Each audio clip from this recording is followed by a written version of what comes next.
allegiance to the flag of the United States of America and to the republic for which it stands, one nation, under God, indivisible, with liberty and justice for all.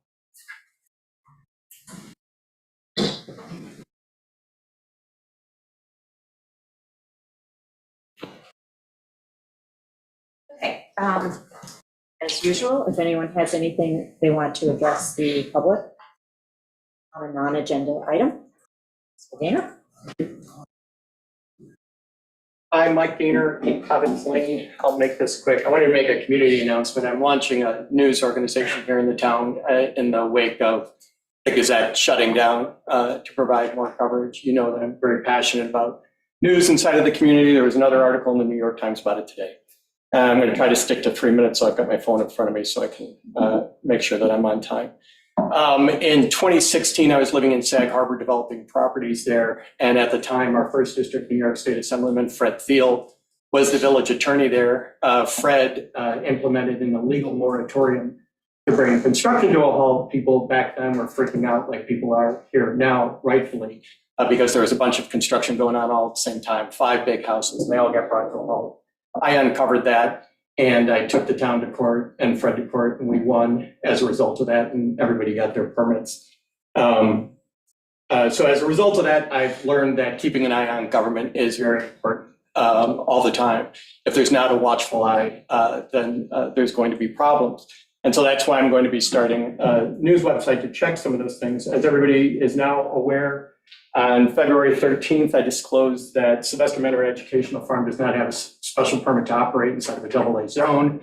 They acquired another property in 2022 that's also operating without a special permit, and this was done in full knowledge of the town, certainly in the first instance, and the organization there based on all the data that I produced. Yesterday, I went by the manor and I saw that those activities that they have that are not permitted inside the zone are still ongoing. They have a daycare center there that's running. It's filled with kids. People were picking up their kids there yesterday, and they have an office filled with people. And so when you look at this in light of what's going on inside of the community right now, where other people are being precluded from operating their businesses legally, specifically, I'll use One Pandion as an example. One Pandion is being built by Curate Build in town here by Josh Greenwald. And in September of last year, you folks denied him a special permit. This is a guy who was trying to build a home. He's got a $14 million product that he's trying to take to market. Whether you care for that product or not is really irrelevant. He was trying to follow the rules and get a special permit. He was denied doing that. And so my question is for the community, how do you balance something like that, Ms. Supervisor, when you've got somebody who's being precluded from getting a special permit and somebody else, Sylvester Manor Educational Farm, who needs to get a special permit and is allowed to operate? Josh can't complete his building out at One Pandion and get it sold. Right now, he's staring down the barrel of never getting a special permit and being on the hook for $14 million worth of construction. That building's an unsellable building without a building permit and a certificate of occupancy. So the question is, how do you make sense of that to people, to the rest of the people in the community here who have to get all the required permits that they're supposed to? You're talking about his special permit that's in a moratorium right now? I'm talking about Sylvester Manor Educational Farm. No, but you were just mentioning the Pandion one. And Yeah, the Pandion one specifically, yeah. we're going to be working on getting that special permit legislation changed so that we can lift that. And then I am still investigating the various things going on at Sylvester Manor. I've talked to our town attorney, I've talked to the building inspector. I'm going to continue those conversations. Do you have any idea of how long that might take to conduct that investigation? It's it's relatively straightforward. The code requires them, it's pretty black and white, they're required to have a special permit to operate there, and they don't have one. Those are, Don't know how long it's going to you don't know how long. Okay, thank you very much. take. Is there anyone else? Mr. Needham. Hi, John Needham. I'm late to the party as far as the comprehensive plans, all the kind of talk. I've been keep my feet wet up until now. One quick comment, which maybe you guys have already covered this concern of mine, is losing some spectacular viewscapes along our shoreline. For me, I noticed it starting with a big house that went up out near Shell Beach. Real Point first. At Real Point, there was a beautiful viewscape out into Gardner's Bay. And a huge house went up. And now you don't lose that grandiose feeling of looking out at Gardner's Bay. And after that one was, well, certainly Oak Tree Lane is another one that completely obstructs the view heading up towards Jessup Neck. And then Pandian, yeah. Completely obstructs the view of the vista of Copland's Harbor. They're sad losses to me. But when you get older, you just kind of drive around, trying to appreciate where you've been, and you know what I'm talking about. Okay? If there's any room for that kind of consideration, recommend it. Thanks. Thanks, Chad. Anyone else in the physical audience? Anyone on Zoom? Okay, then we will move on to our agenda items. The first item is the outdoor assembly application for the Easter egg. Just looking to see if there's anyone, doesn't look like anyone's from the Shelter Department Fire Auxiliary. But it is the annual Easter egg hunt. It's held over at Glenawickus Field off of Burns Road. And it's going to be on Saturday, March 30th. It's open for kids ages 1 through 8. Yeah, they do the parking at Glenawickus, and Easter egg hunt itself is on St. Gabe's Meadow. Do you have it?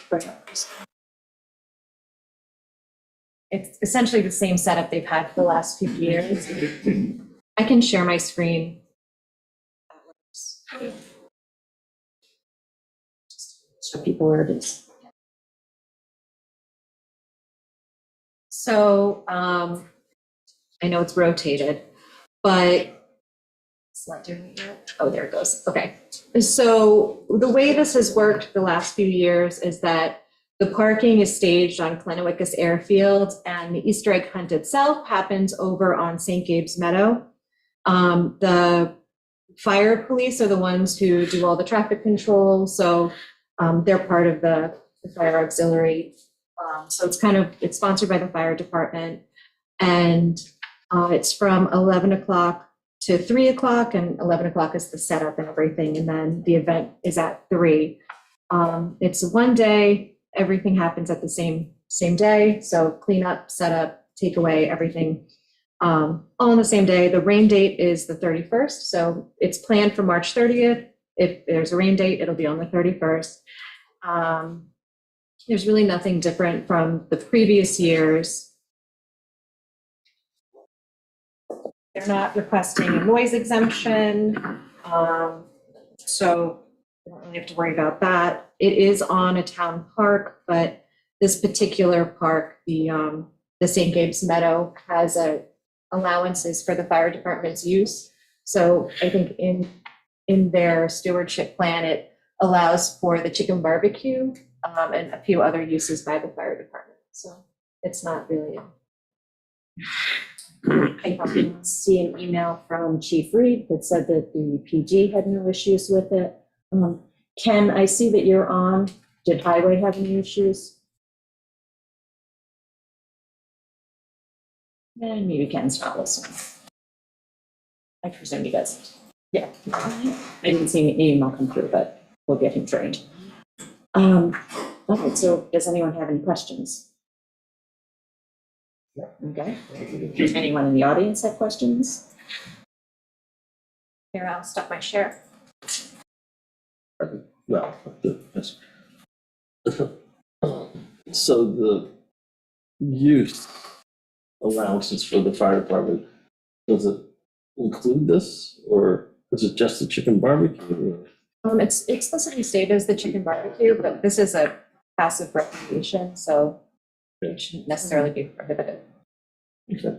It's been held there before. Yeah, Yeah. there's precedence. I live across the street. Yeah. Yeah. Yeah, we've seen that. Okay, so if there's no questions, we'll put this on for resolution next Monday. Correct you now. Okay. Next item agenda is the large home legislation. So Stephen, you had made a couple of tweaks since we spoke last week. Do you want to go through what the Yeah, it's, highlights? so first, I just wanted to update the town board. I appeared in front of the Suffolk County Planning Commission last week, and they approved a 3-month extension of the subject moratorium. And this time we only had one no vote, so we had 10-1 in support of the extension. So we're winning the hearts and minds of the Suffolk County Planning Commission. Who's the nerve?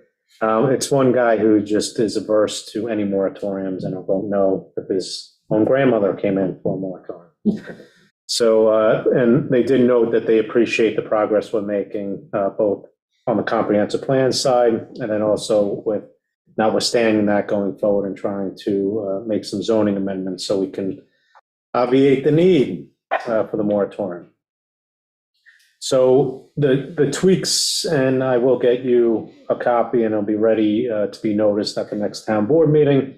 But there was no substantive changes. We just were talking about going to gross floor, so I switched it back to square foot living area.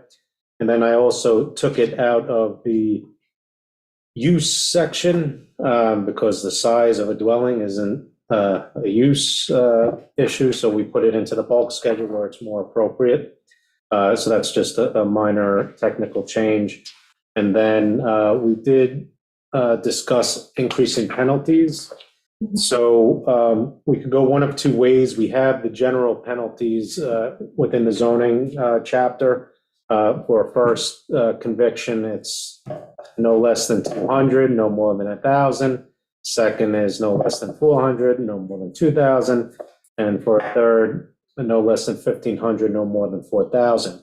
And speaking to Meg, I think that we should potentially have a specific penalty provision for SFLA violations. And the suggestion is that it be, well, and we could talk about the numbers are what they are, by a fine of not less than 5,000 for any violation of SFLA, or up to $500 per illicit square foot of living area over 5,999 square feet. First offense. Correct, because the town board wanted to take it serious. We can, again, we can play with the not less than. We can go down to 1,000, we can go to 2,000, but I think Meg wanted to take a strong stance. It just seemed like $250 wasn't really a penalty. Yeah. Flouting the law. So we'll think about it and come up And with. and that's not substantive per se, so in the public hearing, you can see what the public has to say about it and, settle on a number, as long as it's within reason. And then also you could make it a misdemeanor versus a violation. So that's up to the town board. When we talk about first offense versus second and third, like, how many, like, wouldn't it be a one and done for the most part, unless you've got like? No, if you get convicted of exceeding SFLA, and then you go ahead and convert your garage, that's another conviction of SFLA. And this is, I'm just thinking in terms of like, how many convictions is one person really gonna have with their residence? So I'd rather go big on the first. yeah, so, okay, so what I just discussed about for conviction, second conviction, third conviction, that's already what's in the code. Mhm. So I'm suggesting that for these particular violations, we have our own subsection. So don't worry about the first conviction, second conviction, or third conviction. So just focus on the 5,000 or up to $500 per square foot. Okay, so you're saying the first ones are for the zoning code in general? Correct. That's what is already in the code. Okay, I wasn't reading it that way. Well, and I got confused when I first read it because I was like, wait, $200 is the fine? I'm like, well, then that's just like a fee for doing business. $200, sure. It's not even that, that's change under the. Well, that's what I'm saying. Like, I'll build whatever I want, pay $200, cool. So that was where I read it and I was like, that doesn't make sense. So, okay. Yeah, so Now, we'll look at there this. is another provision of the fine schedule, which says each day on which such violation shall occur shall constitute a separate and additional offense. And that's really for everything else, but you couldn't technically utilize it here too, so each day of continued violation, but you would have to prove that beyond a reasonable doubt in court, each separate and distinct violation. So let's say if you, like the building inspector did an inspection, saw the violation, we wrote the violation on that, we would have to get access again to confirm that that still exists, which, you know, we can assume and presume that it still exists, but to prove beyond a reasonable doubt and in court, we'd have to get access again, which would necessitate potentially a search warrant or something like that. Now, I'm getting too much in the weeds, but that's what our zoning penalty section says. So again, I'm suggesting that we have separate and distinct penalties for SFLA. A minimum number that you're comfortable with, doesn't have to be 5,000, could be less, could be more, whatever the board decides. And then you also want to give, for like an egregious offense, the discretion in the court to impose a higher fine, which would be the 500 per square foot. Or we make them tear it out. Yes, we'd have to go to Supreme Court for that.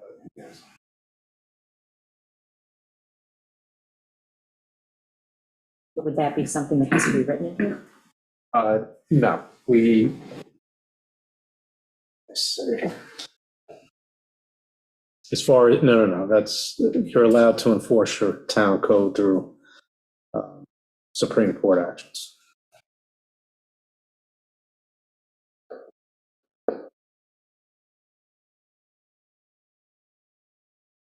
And Supreme Court actions, like we've discussed in the past, is for injunctive relief. You want the property owner to change something on their property because the local justice court only has the ability to impose a fine or jail time.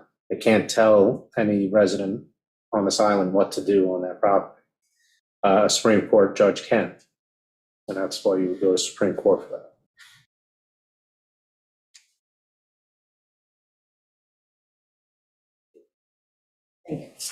Happy with this version? Can we set the public hearing next Monday? Think so? You have an issue? Yeah, no, penalties, no. I don't know where we stand on gross and fixed So number. it's SFLA as the code says right now, and 5,999 square foot is the cap. So what you want, All right. Yeah, no. and it would be a variance instead of a special permit. You know what, not to be mean spirited, but I mean, we always hear that there's not enforcement on shelter rental. And I think penalties would aid in enforcement to a degree. So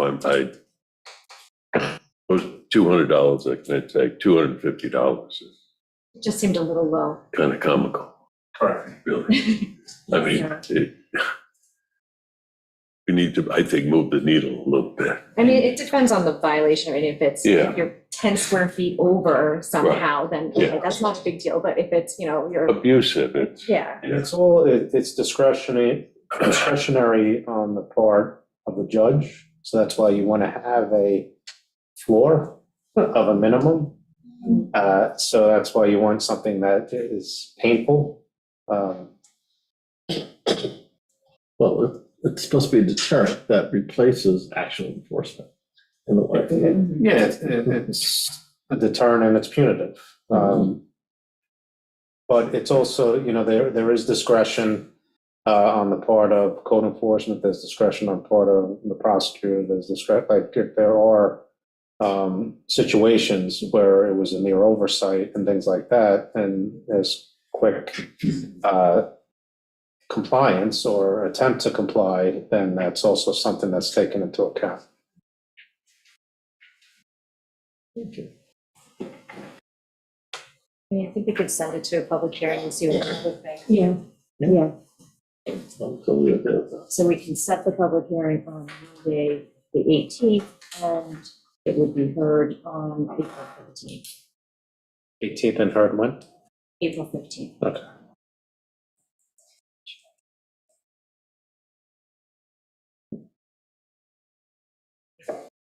Once notice, March 18th.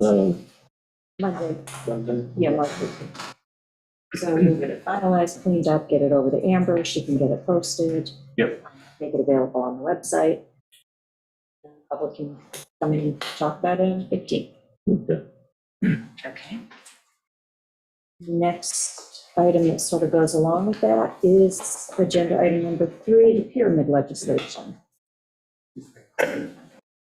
Microphone. Because this is going to public hearing, the public will have an opportunity on April 15th. So we're not taking public comments. I understand that, but I think Stephen kindly referred to one exception to that rule.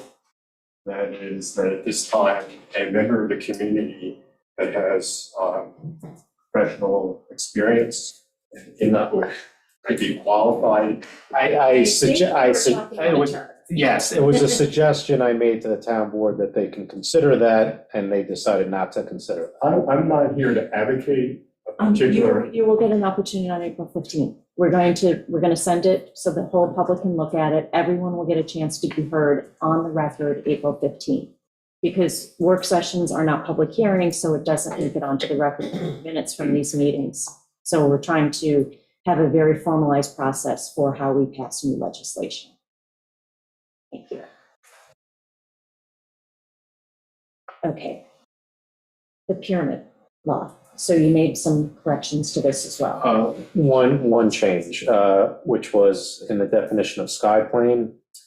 I added to the end of the definition, except for lots located in District C, whereby the average natural grade shall be augmented by 10 feet.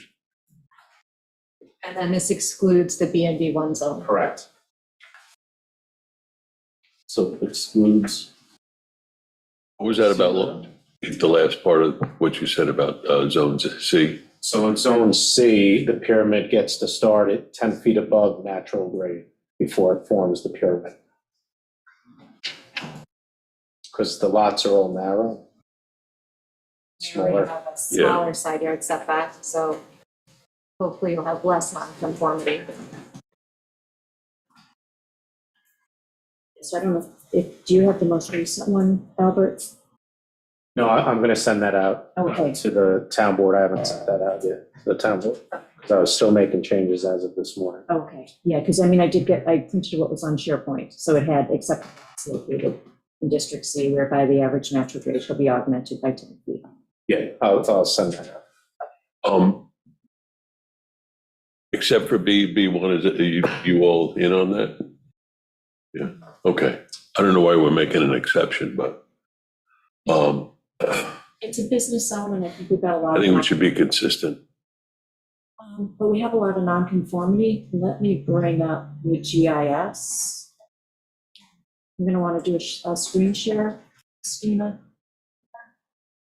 These will have the same 10 foot above grade. Now that's, or it's excluded altogether. Excluded altogether is what was suggested. B-zone has its own design guidelines. Yeah.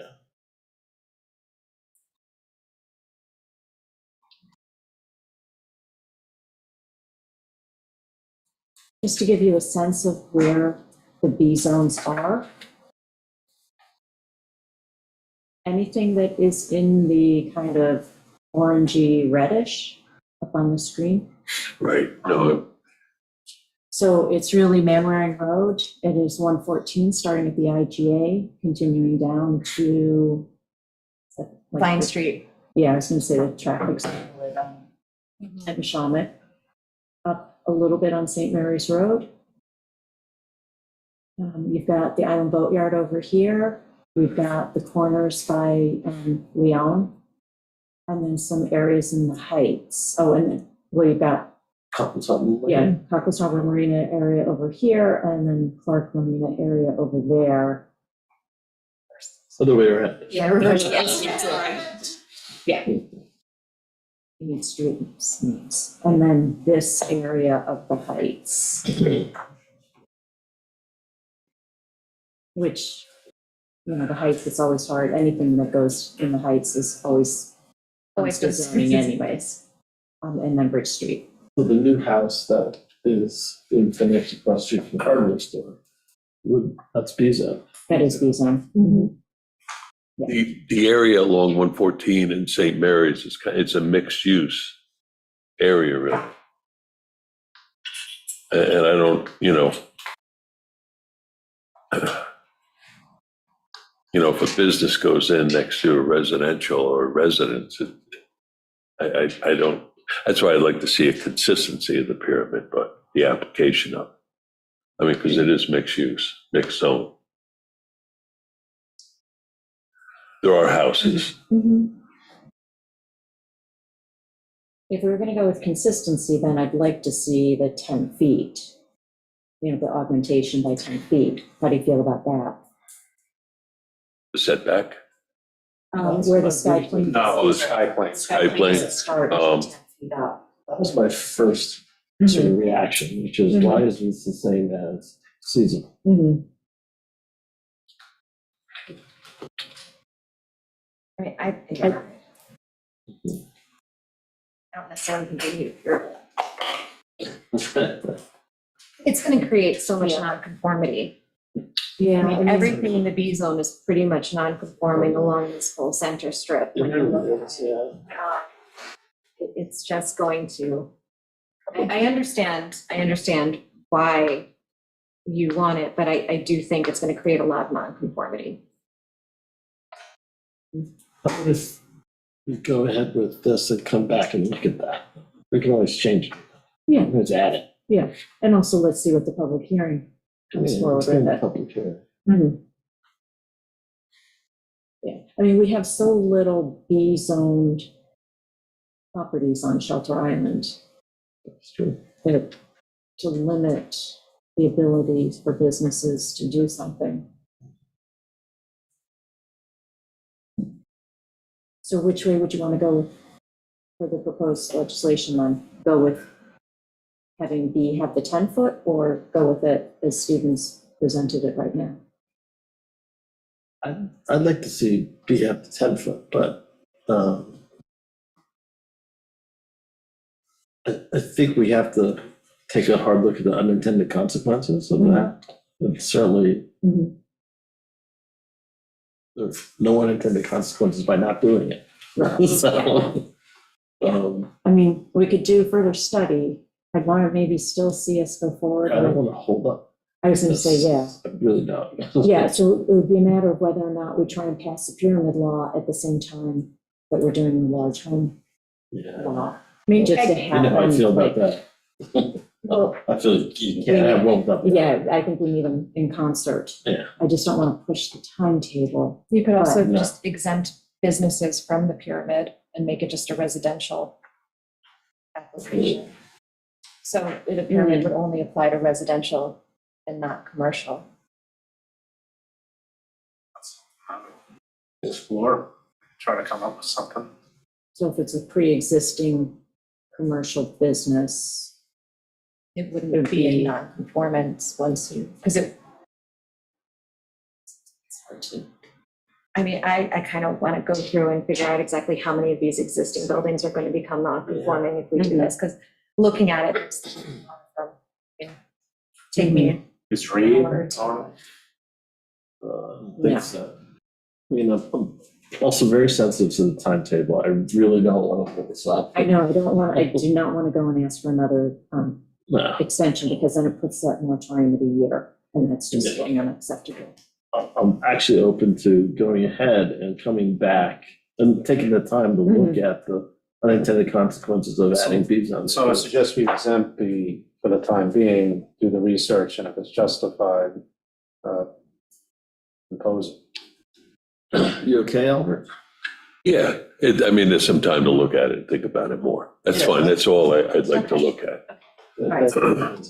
Delaying this anymore, I think I'm gonna have to jump out the window. Exactly, I want to get something done this year. Okay, so you know what your marching orders are, do you? Yep.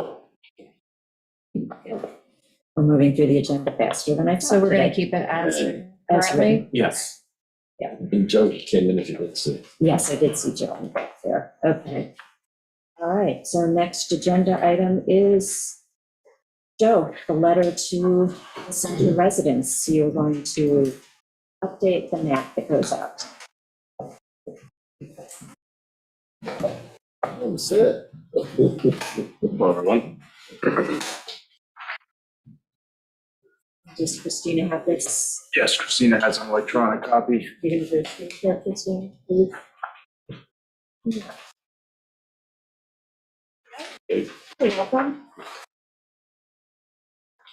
Me? Thank you. You don't get one. You don't get one. Okay, so this is just the removal of the pie chart graphic that we discussed and replacing it with the well count data in the respective range intervals for testing. And Yeah, I like this. yeah, Better. okay. This is, Suggestion. there are two errors in this particular version, so this is not final. I have to make a few updates, but nothing will change with respect to the layout. So if you're good with this, then we're good. This is exactly what I wanted. Yeah, I like this. Thank you. Yeah, we looked at a couple different versions with lower contrast or lower color of the background, but I think this is appropriate for people to be able to see the locations, because it's important to know. I think Or what it's makes easier sense. for them to find benchmarks. Yeah, exactly. And we left the roads on highlighted, because those I think are the best reference points. Okay. Okay, Right. so that's it. There's no other, there's Sorry if I no- was a pain in the neck, but this is great. well, I'm glad we landed where everybody's happy. Send this out, I guess, You can go. this week, yeah, yeah. So we just need to get your signatures, and I don't know what the mechanism is for mailing, but we'll start the process. Yeah. That's good. No, I meant, Printing out. yeah, print, yeah. Just kidding. Yeah, just kidding. gotcha, yeah. Be packing envelopes all weekend, yeah. Weekend All I cranked it out pretty quick, so I'm a champion folder if you need help. right, we'll call you, yeah. Okay, yeah, so just get rid of these because there's an inaccurate number on it, so they don't get mixed up in distribution when you're done today. Thanks, Joe. Thanks, Joe. Thank you. Thank you. Okay. All right, the next topic on the agenda is the wetlands applications and jurisdictional change, which is bringing the review of wetlands applications from the planning board back to the town board. I'm still opposed to it, so I'm just gonna lay that out there. I figured as much. Here is my concern. We are currently a board of 4. And if we have applications coming before us and we have a 2-2 split, then that means the application will not go forward. And I'm just very concerned about, and I wish Stephen were in the room still. I just am concerned about doing that on wetlands applications, having that kind of split. And, you know, we couldn't agree on a town board candidate. We couldn't agree on moving the special election to the governor's office. We couldn't agree on the IMA with the county planning commission. I'm optimistic because we just moved legislation for large homes and pyramids forward. Yeah, we just rock this agenda. So No I'm problem. We can do like this, Amber. getting a little bit more comfortable, but I am just a little bit concerned about that. And then my other concern is how do we, I'm happy with the way that the applications are now going to the planning board, and the planning board engineer is looking at them, who has environmental background as well as a planning background. So I want to keep that process incorporated into what we do. So we have to look at procedurally, like how we're going to step wetlands applications through the process, because it got moved to the planning board, they figured out what to do, came up with procedures, so now we're going to be undoing that. I don't want to go entirely back to the way we did it. I totally agree with you on that point. Keeping the expertise in the room is really important. And but there must be a way to have the expertise applied to the application and have the decision with us. You know, I'm not really that worried about us deadlocking on a wetlands application.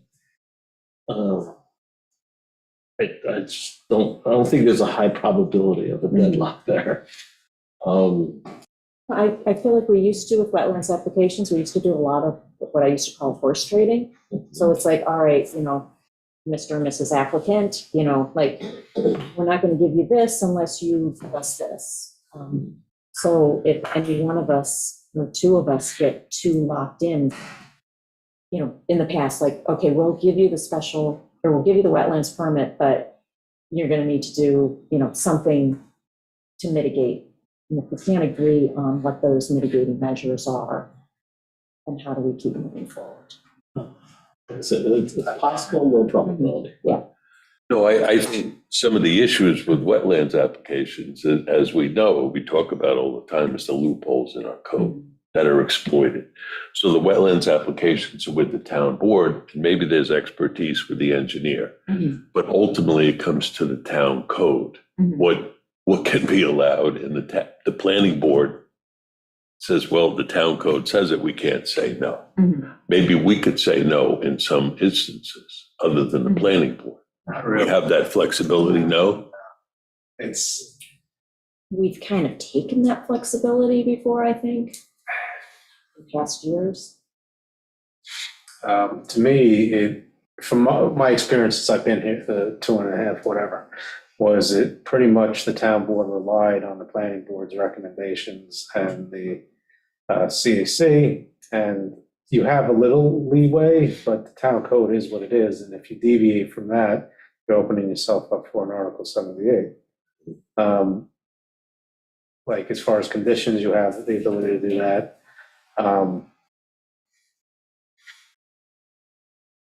I mean, transferring it from the planning board, where they have a very well set up system of review, to the town board, doesn't solve the problem of the code. The code is the problem, not necessarily the way the review is happening. And so, I don't think it makes sense to take it back and put it in the town board's hands when the code is still the problem. Like, we would still be obligated to follow the code.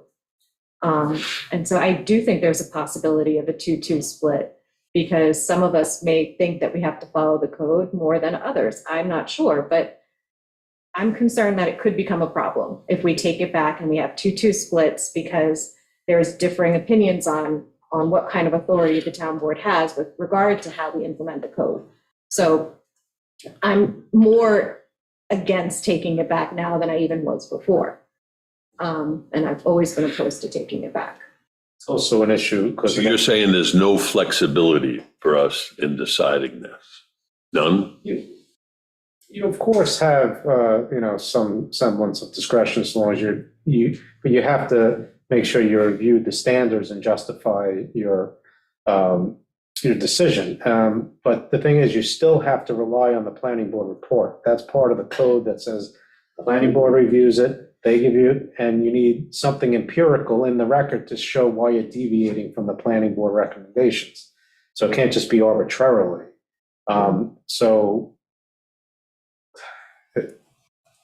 It's redundant, which is why we gave it to them in the first place, because they were already doing all the legwork, they were doing the review, they were doing the site visits, they have their engineer who's also a planner looking at them, and then they were giving us a recommendation along with the CAC, and we just look at the two recommendations, and that's how you base your review of the application. So it's just like an extra level. And the problem too is once you bring it back to the town board, then the method for receiving applications needs to change, because we're the primary on the whole application process. So instead of the process that we've established now, where it goes directly to the planning board clerk and then gets distributed from there, it has to go to the town board clerk, so it has to go to the town clerk, and then they have to give copies to the planning board, and then the planning board has to distribute them, and so it just adds another layer of complication. Can we just set it up so we have the final decision-making power? We have to change the application receiving process, and That's what I'm looking at. yeah, Yeah. I mean, Stephen, let me ask you this.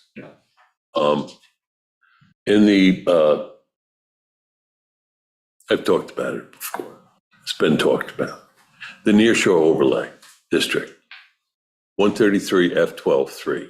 Got it in green. No structures, no buildings, no septic wastewater systems in the 100-foot landward boundary of the wetlands mark.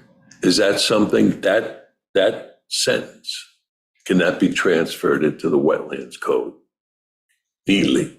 Without a doubt, you can, in your wetlands code, you can make that 75-foot buffer 100-foot and make it consistent with that provision in the zoning code. But as we've discussed, that provision in the zoning code is a little problematic, and we have to fix that too. Because that one, it's not drafted so great, and it has been interpreted that it only applies to vacant lots, new construction. And that also, that wetlands trumps. So we gotta definitely fix that portion. But you can absolutely put in the wetlands code a stronger buffer of 100 feet. Get rid of the 25-foot I mean, adjacent. that's the intent of it when they wrote the code. Yeah, so you don't have that confusion of what can be done in that 25-foot area, make the buffer 100 feet, can't do anything within that 100 feet.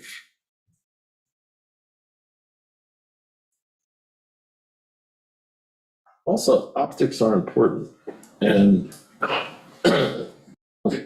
having the town board, these are really important decisions for the character and feel and the community of Shelter Island, and to have the town board at least have the final say over it and glance over it, I think is kind of important, especially given some of the problems we've had with the decisions that have come out of the planning board. I agree, Ben. Let it convince him that it's okay. It's not him. I do not take a It's position. the four of us. The problem is still the code. 100%.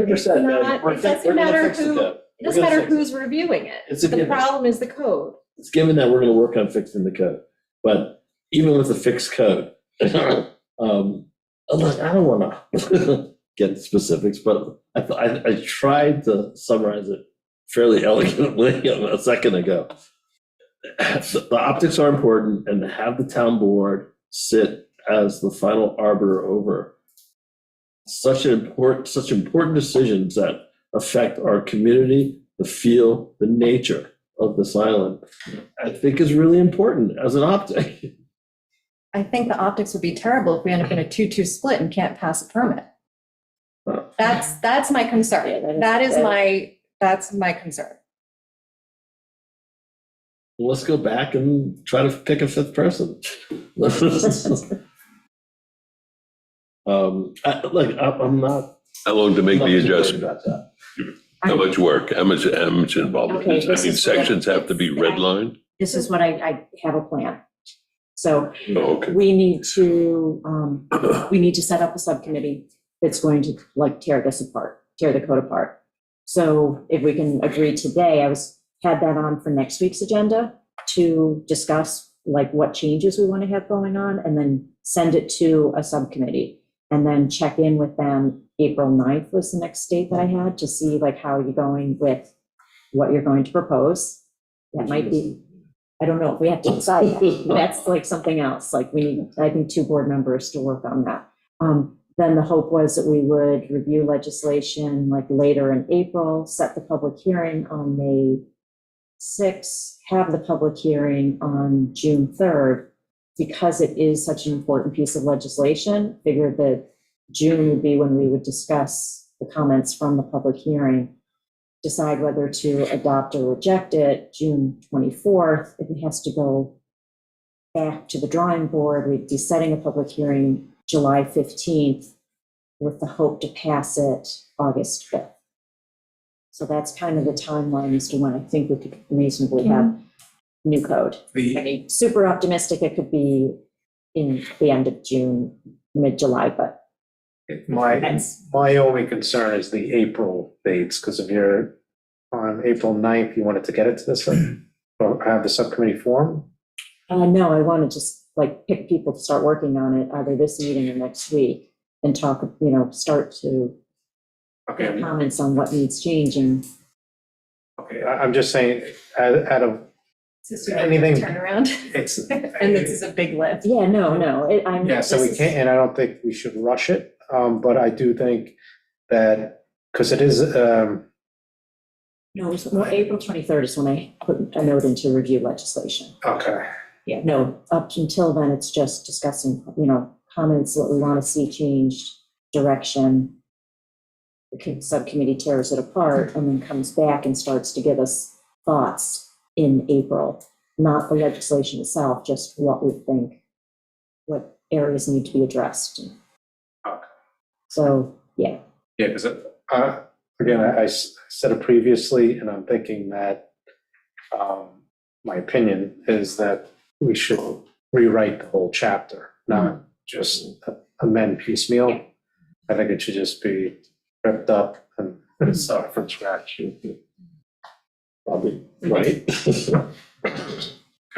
So given that timeline, do we wish to continue to review, take back the applications and start reviewing them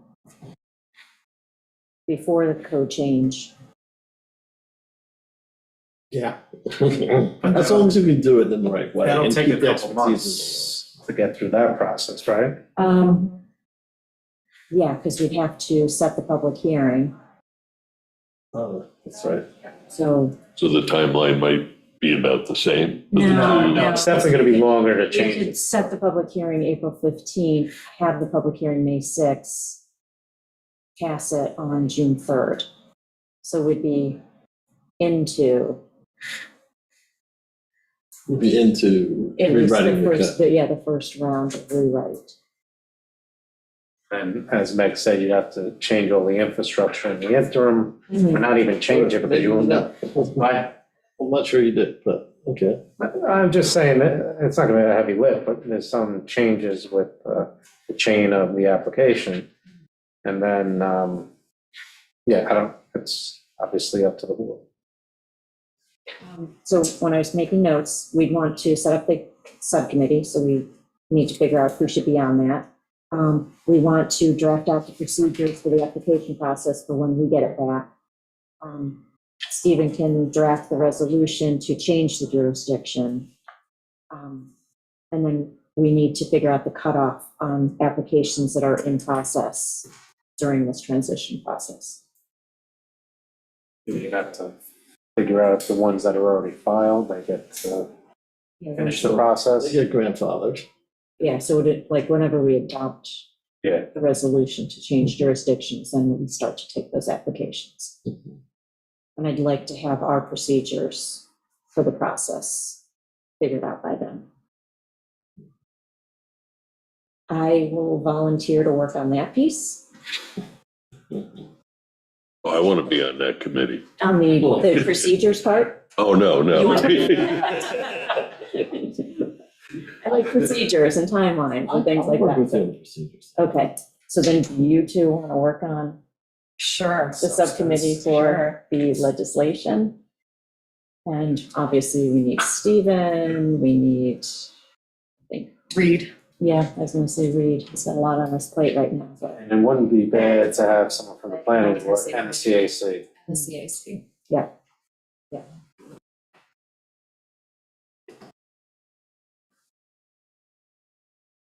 so we have a plan. So we've got the start of the subcommittee. So you two will work on getting Yeah. volunteers from planning board, From planning board and the CAC, okay. All right. You and I will start working on procedures for the application process.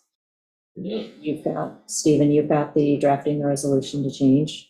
So we can take a look at that next week. Okay, so there are the votes for that? There, or do you want to just talk about it again? Draft the legislation, Okay. I think we have the votes. I Okay. Okay. feel like it should come back. I'm just concerned about the 2-2 split. But now that we're going to work on the procedures, that's one of my concerns taken off, and we'll see how the 2-2 split I mean, goes. so Stephen, if it's up, I'm sure the procedure needs to change all that much. We have to just see legally exactly, If you write any new legislation. No, but the way it used to be is the applications would go to the town clerk. And so the review for completeness Is now with planning. is now with the planning board, so we just Can't need, stay there. yeah, we just Yeah. need to spell out, like, they have their set of procedures, we'll have to get those, and we just need to weave in. It's just because they're advisory, that when converting them into advisory, so that really shouldn't be the one deeming completeness, it should be. Would be on the board, on us. Mhm. Like, that's Yeah, why. like, I just, yeah, we need to just make Right. sure that legally we're doing things. We'll talk about All that. right, all right. Yeah, no, we just have to make sure legally we step through it properly, Oh, of course. just because it's another area where we could be sued. People So- will find fault. Exactly, exactly. All right. Okay, all right. This is something that is eventually going to go to a public hearing. How do you feel about opening it up to the public? Because I do see a hand waving in the background there. Well, But we're not you discussing. open the door. I know, yeah, I mean, I'm just, because we don't have legislation before us, we're just talking about going forward. But it will. Yeah, I know. You I'm just trying to- charged me with. I know, okay, all right. I'll try and be consistent. I didn't mention before that any topics, anyone can send us emails, grab us 1 by 1, 2 by 2, but not, Not 3 at a time. yeah, not the whole thing. No quorum. Yes, So just for clarification, if we're talking about a topic that's going to it will have a public hearing. have a hearing, but it's not scheduled yet, but it's going to be, then we can't, Well, no, that's just nobody can something, speak to it? no, that's something that I was trying to implement this year. It goes back to like the short-term rental days, where every single public work session was turned into a public hearing. And it took the board a year to get anything done, because we would discuss things and it would get shot down, attacked immediately without the board, and I wasn't even on the town board at the time, I was just attending meetings, just to get anything done. And so somebody would toss something out there and then we'd get attacked immediately. And it was like the rest of the board didn't even have a chance to sit and ponder it. You know, people can always send us emails, they can always grab us, make appointments one-on-one to go through things. But if something's going to public hearing, that's when the public can speak, and that's when it's on the record. Okay. So that's kind of what I was trying to do this year. Oh, I understand that, yeah. But is that compliant with open meetings law? Yes, Oh, absolutely. okay. Yeah, All our right, work sessions, so- we don't have to open up our. Work sessions, to the okay. Public at all. You're the only municipality that I know of that does it. Yeah, there are some- Most work sessions. It's a good thing. No, I'm not saying it's a bad Yeah. thing. Yeah, right. I'm just saying you go above and beyond already. Yeah. And what the law says. Yeah, there's some town boards that, like, they're in a circle. And so it's not even like, they're not even public facing. It's like around the table. I watched one up in Greece and it was like, interesting. Yeah. Yeah, And then also just with an item that's going to public hearing or it's imminent to go to public hearing, is that you want to make sure both sides have an equal opportunity to be heard. People don't know that, or assuming that that subject cannot be talked about at a work session, don't come to voice their concerns, or waiting to the public hearing, yet others are coming and speaking. They could poison the well before it even gets to the public hearing. And you don't have that member of the public to provide a rebuttal to whatever was said here. So you just want to, it's the most open process. and on controversial topics, we may go with 2 public hearings, which we did, when we eventually did get the short-term rental law, we did have 2 sets of public hearings because there was a group that came out with huge arguments in favor, well, no, actually against the legislation. And then the following public hearing, the people who had gotten to hear and Countermanded that, yeah. were able to come back. And then the people who had made the original comments also had an opportunity. So it may take us longer, but it's the right process for the public hearing and for everybody to participate with the same information. So, you know, if someone misses a work session, they haven't missed their opportunity to weigh in on something or hear what someone else had to say.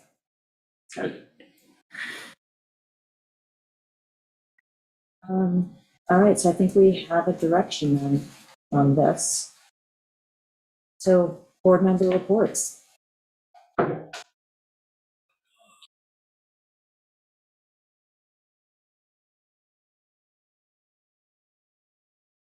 Well, the WMAC has met twice in the last week and a half. Yeah. in the first meeting, as you know, the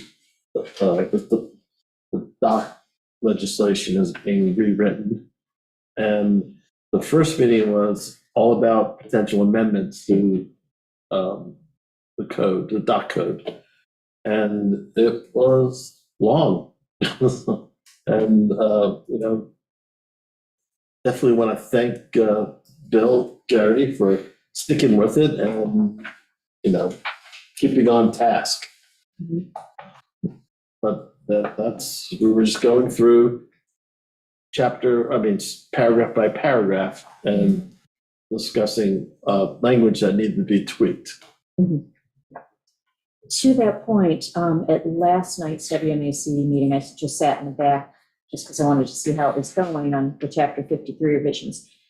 They are next meeting on April 8th, but I think that April 17th or 24th is when they're going to have another special meeting that will be devoted strictly to Chapter 53 revisions. So that kind of pushes back the timeline that I was hoping for, which means we're going to need to go for another extension with the County Planning Commission on that, and not another extension, the first extension for that, because I had hoped that we might be able to get it adopted by May 6th, which was right around our deadline. But if we're pushed back to, it'll be late June before we have a public hearing on it. But we're making great progress. So if Shouldn't be a problem. you and Christina can get that ball rolling on Yeah, it. they are. They're really moving. Yeah, just so that we time it in properly with fitting it on to the extension request into Suffolk Planning Commission, as well as adopting our resolution that needs to extend it. Okay. Anybody else on that something? You want to go? You can go. The CAC meeting, they're planning their annual walkthrough of the town's preserve areas. Sachem's Woods, Wade's Beach, Dickerson Park, those areas that just to walk and inspect and see if there's any issues, any concerns, any developments with them, and then give it to the town board and also then give to Ken to deal with if there's anything that's required. The WQI's going to start working on their project plan. Hopefully they can make some good headway on that. There is, I think you mentioned to make the tax increase that's going to be on the ballot for November. Did you mention that? Yeah, I can go That's- into that more, but yeah, there's gonna be a referendum on the ballot in November to create a renewable funding source for the grant program and for sewer infrastructure. So it's a eighth of a penny tax, so it'll bring the tax to 8.75%, I believe. The sales tax, Suffolk County sales tax. And that money will go strictly towards septic and like IA systems and sewer infrastructure expansion. It'll create the renewable funding source that the county has been trying to create for the last few years in order to help fund the maintenance and the installation of sewage treatment systems, whether they're on-site or, expansions of existing sewers. This time it's a 50-50 split. It's a 50-50 So split, so half the it money should, goes towards yeah. sewering, half the money goes towards Yeah. IA systems. So, Instead of the original 25-75 breakdown where it was 25% was going towards sewers and 75% was going towards IAs. Western Suffolk didn't like that. Western Suffolk did not like that, so it's a 50-50 split now. And the CPF committee, they're working on their acquisition plan. I mean, they're going to schedule an extra meeting to try to finalize that or really put that together. I know they're communicating internally on their ideas on the plan. And they also want to recommend, or they want to develop a maintenance plan and a budget for each preserve, a maintenance plan for each preserve, try to have that as part of it as well. And West Neck Preserve, they had had somebody come in and turn over the soil to try to kill the mudwort that just prevents any kind of growth, native growth, and that is working. They're going to do another plow later this summer, and hopefully in the fall have a meadow planted in that, so that it is working, the process that they've undertaken. And that's it. I had a couple of meetings. One of them is the ETIP grant. We meet every other week. That's the Energy Transition Initiative Partnership Project, and it's with NREL, the National Renewable Laboratories. It's a federal grant for information purposes, and they help you kind of plan and scope different renewable energy projects. So some of the things we're looking at is potential solar down at the landfill and on top of the recycling center buildings, resiliency hubs, so that should we have a prolonged power outage, we have better backup to our emergency services. So we'd have more of a solar backup to our diesel generators at, the police station, the school, things like that. So while working on that, we had our first meeting with PSE&G to get some background on infrastructure here, what the grid can handle, what services they can provide us, what information we can get from them in order to run some of the sort of the reports we need to run to see, cost analysis and things like that. So it was a really good meeting with PSE&G. They've always been great whenever they're working with us. If we have a disaster, they're on the island just in case we need them. And so they're continuing to work really well with us throughout this program. So we had our first meeting with them. We're going to have some follow-up meetings. They're going to send us some preliminary data so we can see what they have and see what we need, and if the data they have is going to help with some of the studies we need to run. And then comprehensive plan I received it last week, and then I went over, did a double checking of all the edits that the committee had and how Noah incorporated those into the new draft. I made some corrections, found some few things, already sent that back to him. So he's going to be making those edits. Some of it was just things that just got lost in translation. I was able to identify who sent in the photographs, so that was good. And so he's hopefully wrapping that up and getting back to me this week so that we can send it out to the CPAC. That should be all just putting them side by side and correcting that it should need. So then hopefully CPAC will review and sign off on it coming to the town board, and then we can send it out to the public again so that they can look at it. So I'm hoping to have that out to the board by March. By the end of March, early April. It'll depend on when I can get CPAC together, or if they're comfortable weighing in just by reading it and then sending an email saying that they're okay with it. So we'll see what response I get from that. So that I got that done over this weekend, got that back to him. And then sat in on the ethics committee, which is very interesting. I think they're doing a good job revising their plans, their kind of policy. And then I'm here. So that's where I'm at with everything.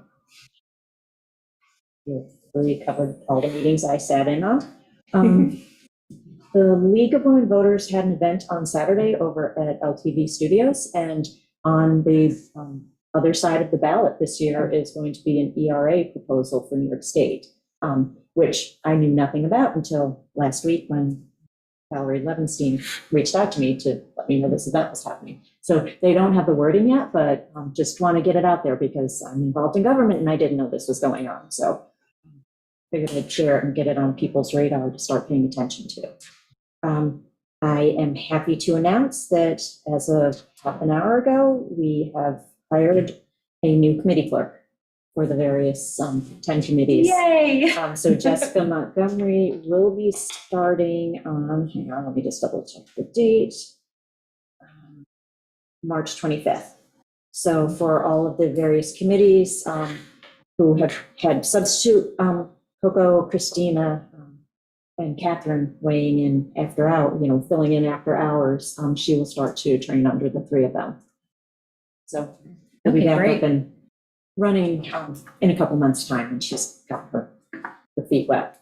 So Terrific. yeah. Let's reduce overtime. It will definitely reduce overtime, less stress on some staff, definitely, and less stress on the committees too, just because never knowing quite who's available for a meeting, and who's going to show up, and so things will start to smooth out a little bit. And there's some things that like have kind of gotten put on pause, a little bit of the concierge service for WQI, some conversions to QuickBooks on some things for tracking for Community Preservation Fund and WQI monies and housing monies. So we'll get things in a good place. That's all that I had. Stephen, did you have anything? No, Madam Supervisor. Amber, you're participating via Zoom. Did you have anything?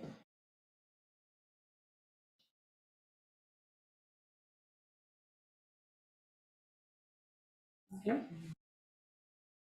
Okay, we have interviews at 3:00, so we'll have a little bit of a break. This went much faster today. Last week, Kevin came by my office and just stood there and said, 4 hours. 4 hours.